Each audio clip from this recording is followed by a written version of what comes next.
C'est quand même assez dingue quand on regarde ça de près, puisque vous voyez, on a des images qui sont très proches des photos quand même, hein, pour le coup.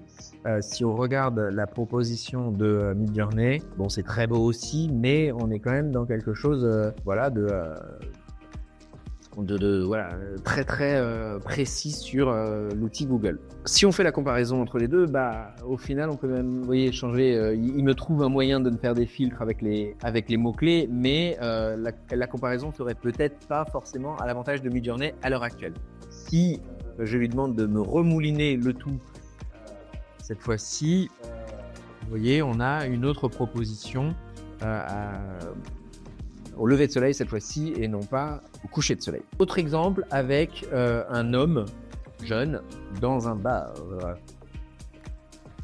cozy bar. Donc vous voyez le degré de précision de l'image qui ressemble à tout point de vue à une photo, hein, on va être honnête, mais qui est quand même assez humaine si on regarde le tout de près.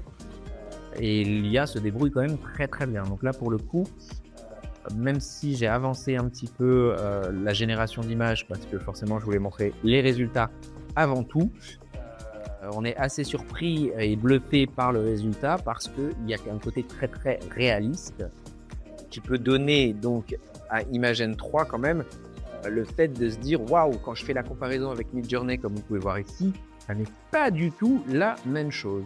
Si je fais une synthèse de cet outil, donc on a un modèle avancé de génération d'images à partir de descriptions textuelles très avancées. On a demandé donc à partir d'une image de référence réelle à la fois à Imagen 3 et à Midjourney de générer ces gratte-ciels-là en anglais.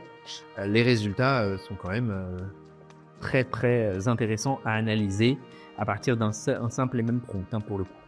Alors la langue, c'est aujourd'hui la limite, c'est-à-dire que on fonctionne qu'en anglais, donc bon, ça devrait changer d'ici peu, mais ça ne nous satisfait pas pour ceux qui ne sont pas anglophones.